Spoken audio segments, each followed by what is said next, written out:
could I just have a thumbs up? Thank you.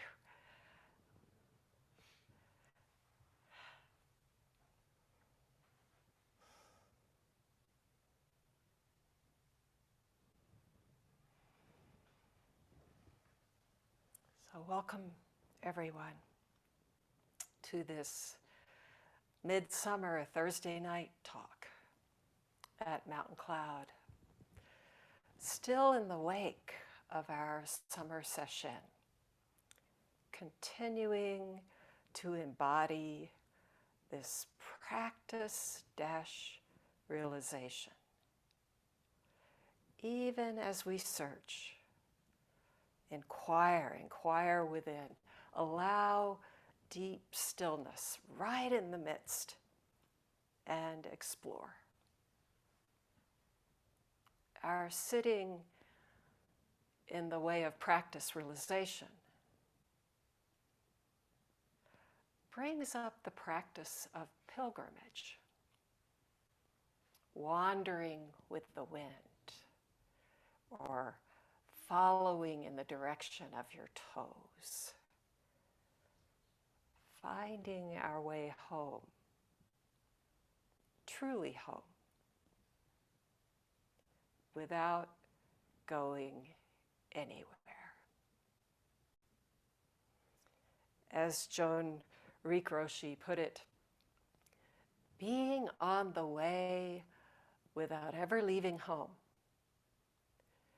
being at home without ever leaving the way. Our searching itself is it. Freely functioning. If you're sitting with Mu, let there be nothing but Mu. Or just sitting. Or what is this?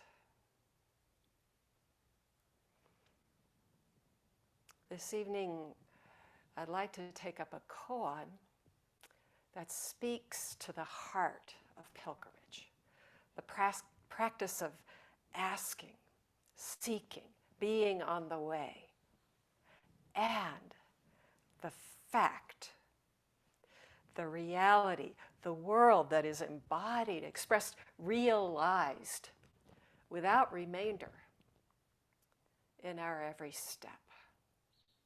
Practice realization.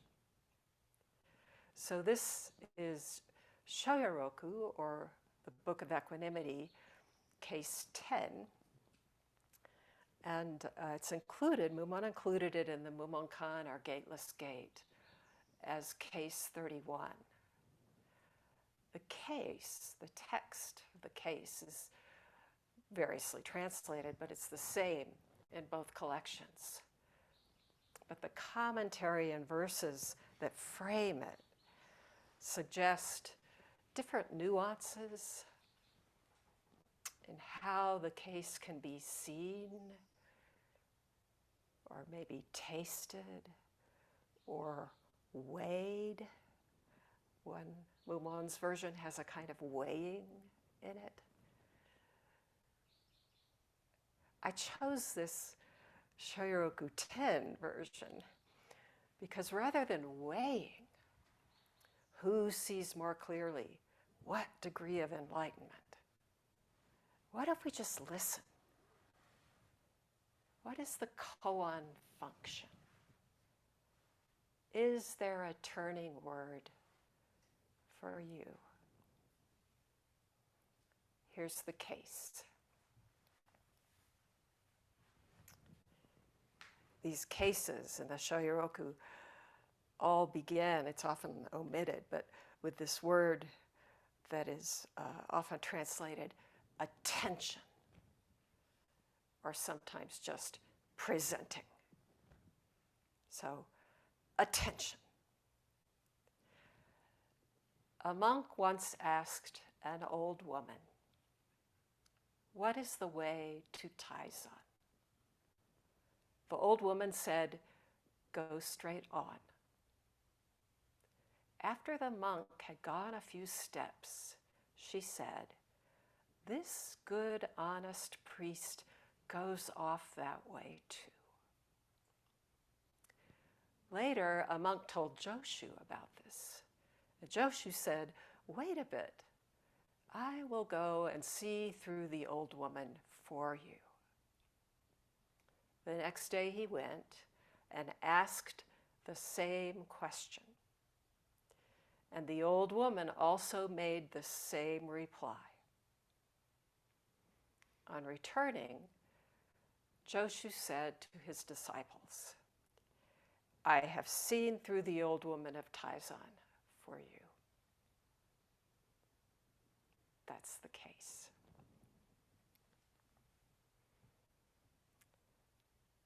This is one of a handful of cases in the formal koan collections where an old woman is included, even featured in the teaching. There are these few others that come to mind. This wonderful, wise woman who became a Dharma teacher in her own right. She was a disciple of Isan, this great master, one of the 5 houses of Zen, sometimes known as Iron Grindstone. He affectionately called her Old Buffalo or Old Cow. And when she shows up, it's alive. And then there's the old woman in a tea shop who encounters Toksan at this time when he's just a renowned Diamond Sutra scholar who's so certain of his ways. He's going down south to root out this practice of Chan, of Zen, where they're promoting sudden awakening. No, it takes lifetimes, kalpas. And this wise old woman who sows the seeds of doubt that end up leading to Toksan's awakening. And then there's an old woman who challenges Gute when he's a master of his own temple. And she comes and just unsettles him, clearing the way for Gute to realize that one finger Zen he uses all his life and never exhausts. You actually can't do that twice. How many others, the wise women, unnamed, unremembered, populate the true lineage of the Dharma? The few we know of may be old women because it takes time to mature and deepen and clarify in this practice. Also, because younger women didn't often live past their childbearing years.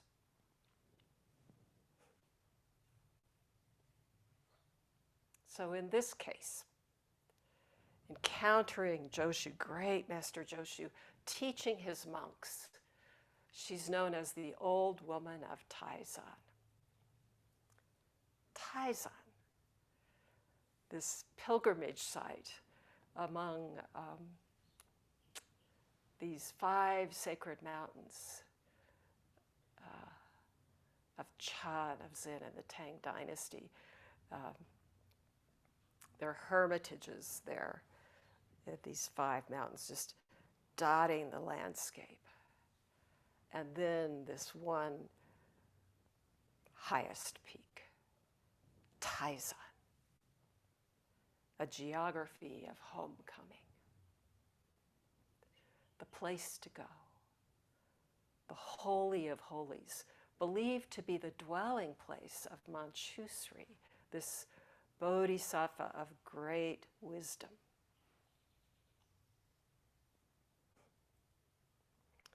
earnest practitioners would make pilgrimage to Taizan at least once in their lifetime, if at all possible.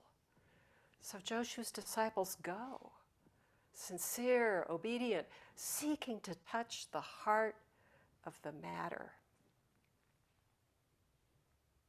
Even coming from this remarkable master, they imagine, conceive this true heart as something somewhere outside of themselves. So walking along and coming to a fork in the path near the foot of the mountain, there at the crossroads is an old woman.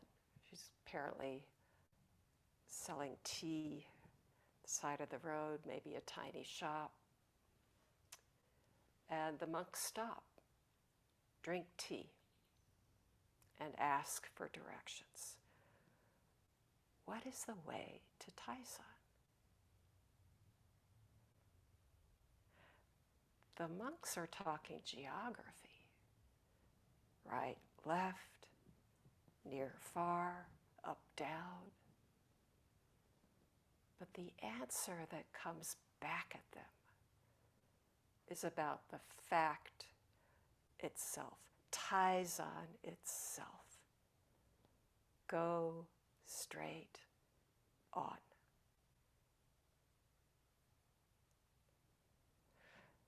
If they catch a glimpse, we might think they would pause, turn around and look, ask for instruction. Maybe just hearing that phrase would add another dimension to the apparent list of dyads. What about inside, outside? Is there such a thing? Where is Taizan? What is Taizan? But instead, what they hear is a directive, a way to something, this place out there. And off they go. The old woman, she's compassionate, skillful, even a bit wily. So the monks go on, and when they're just almost out of earshot, but still, they can still hear, she adds, that good, honest priest goes off that way too. What a teaching. The sowing of doubt. What did I do wrong? Why can't I get this? Is there something more? For Gute and for Toksan, I mentioned, this doubt was life-giving, laying them opening, loosening the grip on really everything they thought they knew. These monks are unsettled, maybe a little undone. But instead of noticing the mud right where they stand, they go back to the monastery and to their teacher, who happens to be Joshu. There's a comment, it's really lovely, this Shoyoroku has, an introduction, and then just these comments inserted, like a group of masters are getting together and just, saying this and that. And then the verse. But there's this comment by Wan Song, our Bansho. He writes, all the monks in the world only know to ask the way from the woman. They don't know the depth of the mud right under their feet. I just realized we were sitting on this marvelous pocked mud floor right under our feet. Where is Taizan? So what's up with this old woman? What's going on? Searching outside themselves, ourselves, searching for something fundamental that seems to be lacking. What about the mud right under our feet, right under our seat? From this vantage point, we might think, the monks missed it. Or if you're really curious or confused, why not turn back, go back and face the old woman? Why not face yourself?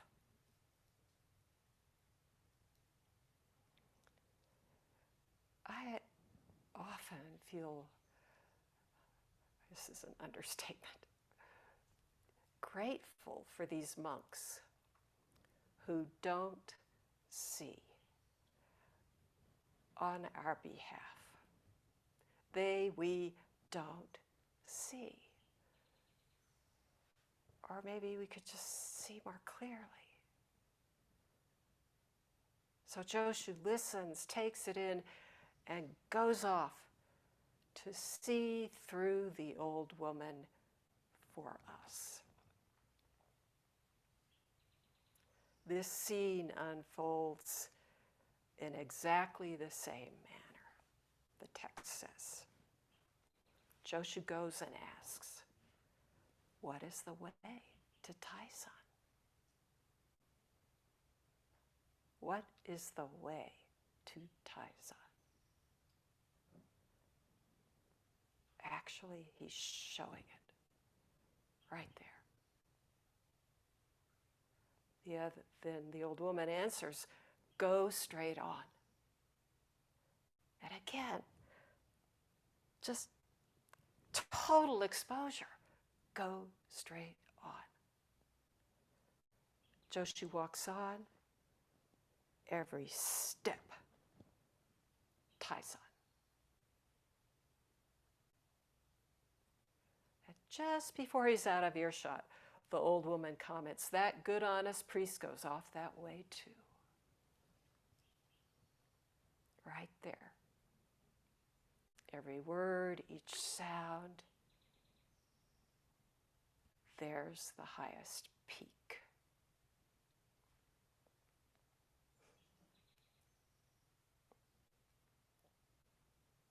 This landscape that we can't fall out of, actually. Joshu goes back to his disciples. I have seen through the old woman of Taizan for you. What did he see? Was it some degree of realization, some measure? Or was it the real fact, the reality of who she is, of who we are? Big, boundless, indivisible, the one existence that's functioning here and now. Nothing excluded. Did he see that? Where is Taizan? Go straight on. What is Taizan? Go straight on. What am I? Go straight on.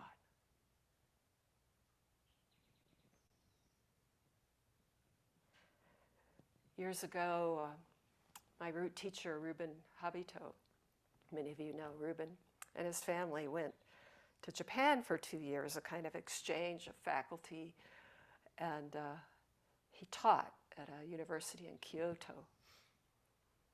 And for those 2 years, Joan Reek came to Dallas 2 or 3 times a year to offer sesshin. Joan was my first experience of a woman Zen teacher. I don't know how it went with others. I really appreciate this sort of flowering hedge around Dogen, or face-to-face encounter with your teacher. But every one of my Dogen, our Dogen, ended with the words, go straight on. A teaching, an invitation, a confirmation, and presenting this right here.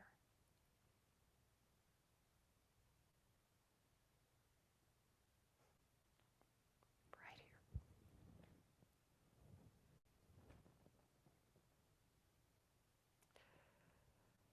Some commentators ask, why didn't the old woman recognize Joshu and treat him differently? You know, deep bows, great respect, different exchange. Did she not recognize him? Did she not see his great depth, his clarity, his freedom? And what about Gute's one finger? You know,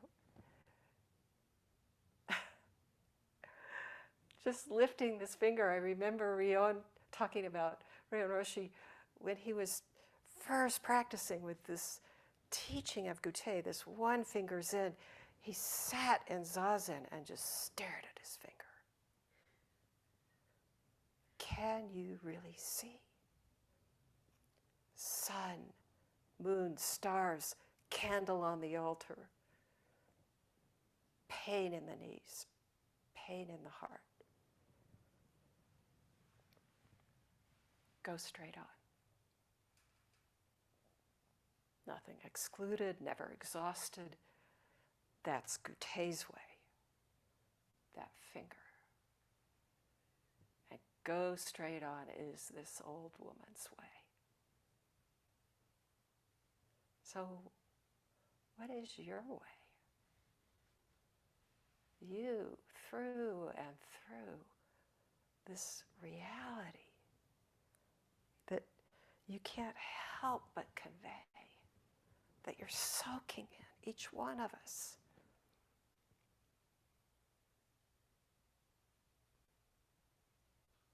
If this koan were yours and it started out presenting, what would it be? In the Shoyoroku one song or Bansho sees this encounter with Joshu, this old woman, as an eye-to-eye meeting. One eye, really. So it's not about comparing Joshu's clarity to an unnamed old woman, but appreciating that they're both seeing through one another. The commentary says, not only has she gotten this monk involved, this exchange, and great Master Joshu, but me too. It's about us, each one of us.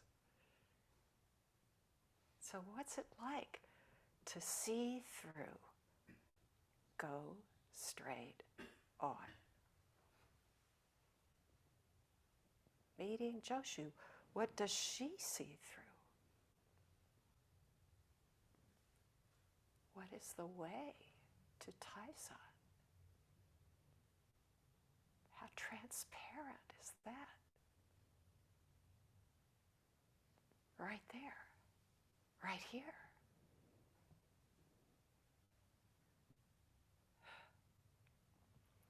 During the session a couple weeks ago here, we looked into practice realization with the help of some key passages from Dogen's Genjo Koan essay, or fascicle, this just remarkable, rich writing, incomparable. So here's just another piece of it, a bit of it, that's related to practice realization and to pilgrimage. So don't worry about parsing it or discursively taking it in or remembering. Just let it wash over. This is what Dogen writes.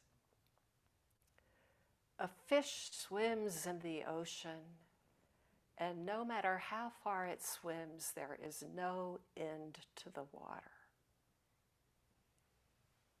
A bird flies in the sky, and no matter how far it flies, there's no end to the sky. However, the fish and the bird have never left their elements. Have you? Can you? Dogen goes on, when their activity is large, their field is large. When their need is small, their field is small. Thus, each of them totally covers its full range, and each of them totally experiences its realm. This experience we're looking for, it's not out there. Experience your realm. What could that be? Dogen continues, there is practice realization, which encompasses limited life and unlimited life. Some translations go on to something like phenomenal life and eternal life, but it's just one. So this, the Buddha called it fathom long body. This form, precisely this, with all its suffering, loss, longing, and wonder, limited and unlimited. Dogen says the 10,000 myriad things, each alone and all together, manifesting, embodying this one existence. No edge, can't go out of it, boundless, and yet unique, empty of any fixed substance or hindrance. Shakyamuni Buddha exclaimed, on awakening, we have this tradition, simultaneously, I and all beings simultaneously attain the way. But even this simultaneously may not be close enough. So one more bit of Dogen. When you find your place where you are, practice occurs, actualizing the fundamental point. Just, he means this. For the place, the way is neither large nor small, neither yours nor others.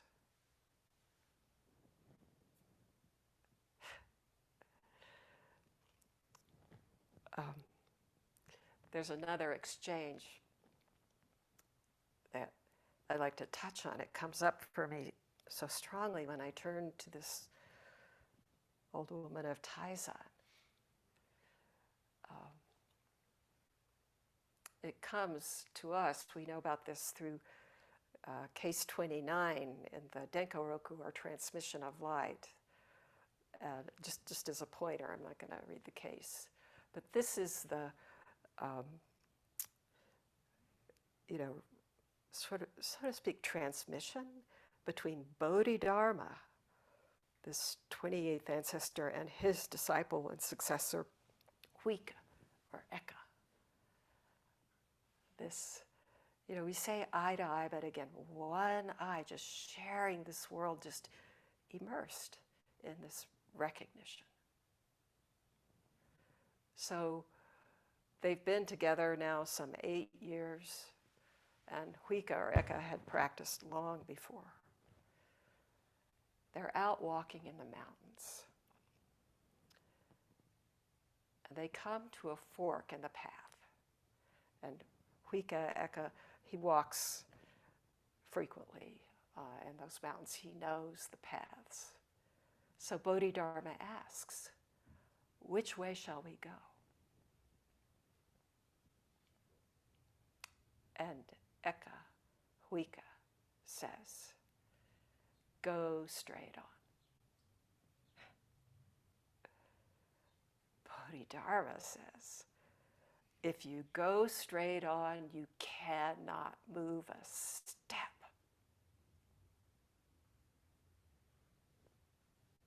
And that's it for Eka. Body, mind, falls away, Dogen said. It all falls. This Eka, Huike, says, in that moment, all relations have come to an end for me. No this and that, inside, outside, self or other, no possibility of near or far. All relations ceased. This one whole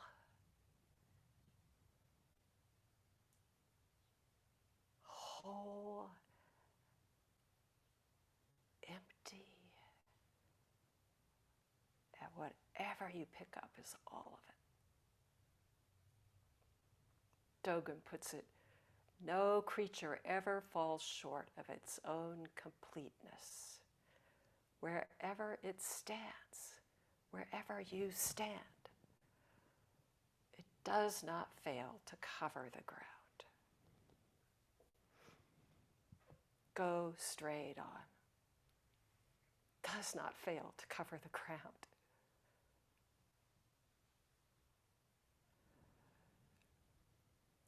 It's possible to experience this falling away, dropping off, empty, infinite, no one there, no separate self, no relation. This sense of entirety, just gone. You can have that come, however it does, and have a sense of losing your footing,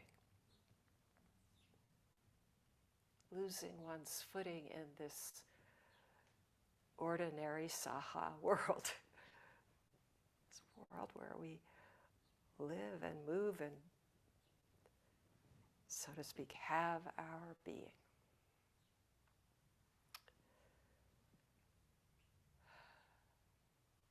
This world,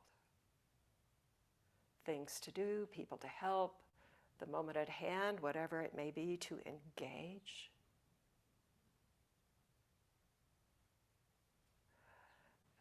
I hear this encouragement as I lift this up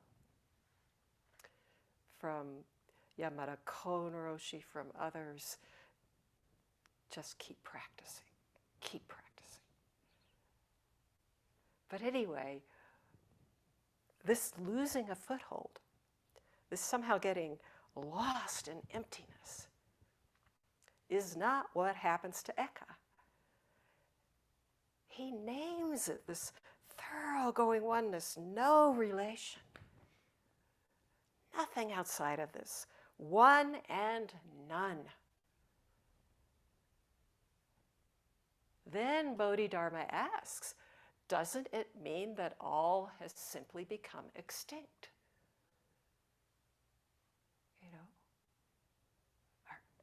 Is there anything at all? Is it just vanished, a vacuum? Or a frozen landscape, nothing but white?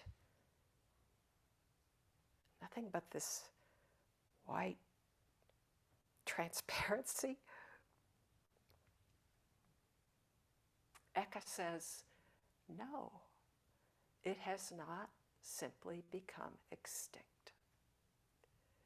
And Bodhidharma says, prove it. Eka's response to this, I find suffused with beauty, immediacy, and the tender fact of being. He says, with absolute clarity, I always know. Or as my good friend Migaku Satoroshi put it, in nothing at allness, there is endlessly everything. Go straight on. Taizan. No other emptiness than this.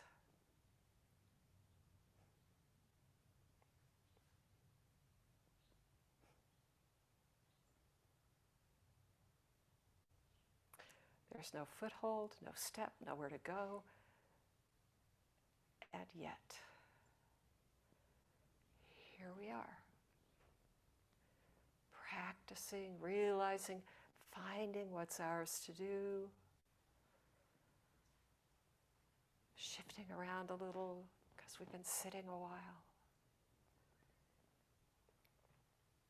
It's so near.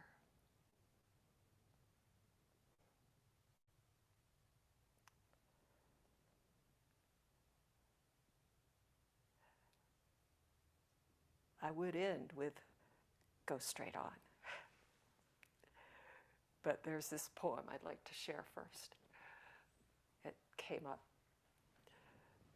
just today. It's by the American poet William Stafford, and it's called You, Reading This, Be Ready. Here's his verse. Starting here, what do you want to remember? How sunlight creeps along a shining floor? What scent of old wood hovers? What softened sound from outside fills the air? Will you ever bring a better gift for the world than the breathing respect that you carry wherever you go right now? Are you waiting for time to show you some better thoughts?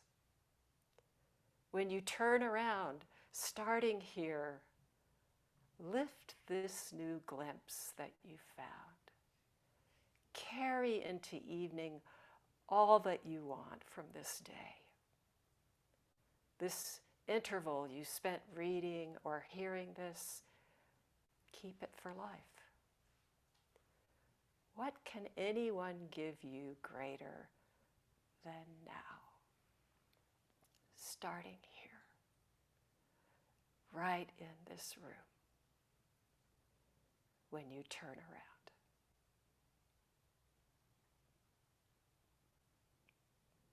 Thank you for listening, and thanks so much for this shared practice.